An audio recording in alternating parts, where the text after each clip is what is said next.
All right, welcome to another video. Yeah, I know I've been slacking. I know it. And I'm about to slack some more, but I'm gonna make it up to y'all. I promise, because the trip I'm about to make is gonna give me a whole lot more material, and not just in the product, especially not in the product side, and in the other stuff side. Uh, just in argument and just things that happen during travel. So there's going to be a lot more material. But I was going to save this one for tomorrow, but of course somebody tries to call when I'm ready. You know what bothers me? When people call, I'm trying to do a video. Nobody calls me anytime. But as soon as I do a video or something like that, somebody has to call me. I tell you, man. Anyway, Uh, so I'm gonna send this video out tonight instead of waiting until Friday.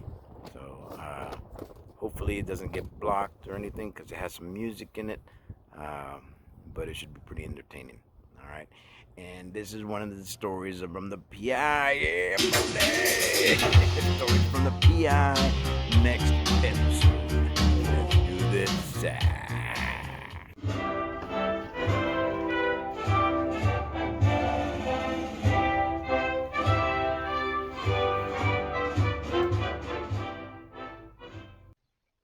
Okay, so this is going to be the story of the racist Filipino DJs. I'm going to try to keep this short and to the point. It's tough once you start getting into these stories, but true story, true story. So this is about in the 2010s, roughly, right? I would go and visit my oldest daughter either in May, which was her birthday time frame, or around my birthday time frame, which was August. Now, August is the slow season in the Philippines, but it's also the rainy season and typhoon season and whatnot. But I didn't mind because it was my birthday time, my birthday month, so I would go there. So this particular story happens in August. Now it's still hot. It's still uh, miserable as far as humidity goes and all that, but it's how it is. It's the Philippines. So it's a slow season, and I'm not visiting the family at the time. I'm in the city. I'm in Angeles City, and I'm just wandering around. It's probably like my second day there, third day there, and I'm going to the different bars, and there's nothing going on. And it's early, and I have jet lag, and I'm up very early. So, so maybe I start hitting the bars around like 3 or 4. All right, so maybe it was like around 2. It was probably right around, no, well, it was 24-hour bar, so it might have been pretty early. Anyhow, so I go into this, and I notice very few people. And I noticed a pattern with the DJ playing music depending on who he thought was going into the bar.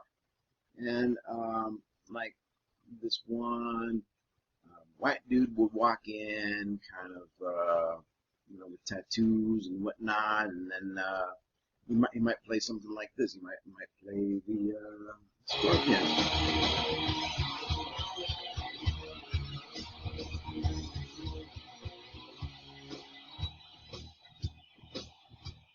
Right? So it may play a little Scorpion. That of course is the intro to the zoo by the Scorpions, which is huge in the Philippines, especially in the 80s. It was just like it just took off, right?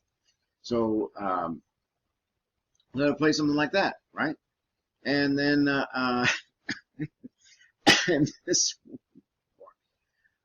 guy walked in, and it had to be his first time there. It had to be his first time there because he was in jeans, and he was in the button-up shirt, and I don't want to say he had cowboy boots on, but he had some type of boots, some type of lace-ups, and it wasn't even tennis shoes, something like that. The only thing he needed was like a cowboy hat, but But the DJ, he scoped them out right away, and he's like, well, this is a country boy. Right? So, he starts playing something like, no, not that. He starts playing something like Toby Keith or something like that. Right? We got losers, chain smokers and boozers. Right? So, I mean, the crowd is sparse, right? So, I'm in there, but, these different people are coming in, and I'm just kind of watching as they do it, right? And then say some black dude will walk in, and like clockwork, right? All of a sudden the music changes. The music changes to like this. Play a little Montel Jordan action there. Rockin', man, I love this tune. Right? And so even right,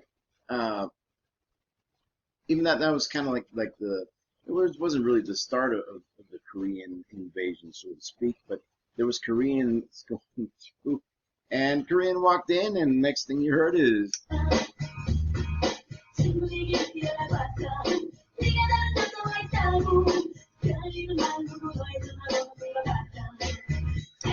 right. So they were doing all this stuff. So I end up leaving the bar, and I want to say it was the Voodoo, because it was the only 24-hour bar at the time. I want to say it was. I'm not 100%, but I want to say it was the Voodoo Club.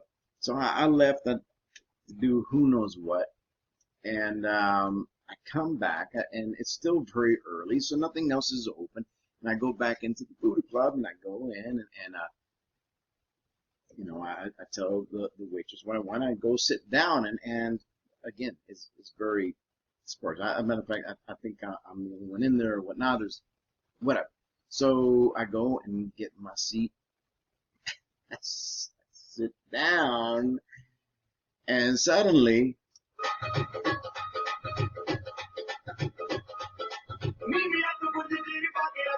I'm like, what? So I start looking around. I'm like, where's the Indians? Well, the DJ's playing it for me. I'm like, what? I'm like, wait a minute. I said, I'm not Indian. Do I look Indian? Well, yeah. So many times I've been told I look Mumbai, I look Indian. And so I look over at the DJ. The funny thing is, I look over at the DJ because there's nobody else in there. It's just me. I think there's like one other guy, and he definitely wasn't Indian. And I look over at the DJ, and the DJ's like, what the hell? And you just laugh it off. It was funny, and it was one of my experiences there that I'll never forget. And I joke about it to this day, and with my Filipino friends out there, and I know when they watch this, they'll be cracking up laughing. And well, I do miss them all, and we'll see you soon over there. But anyhow, that was my experience with the racist DJs in the Philippines. I hope you enjoyed this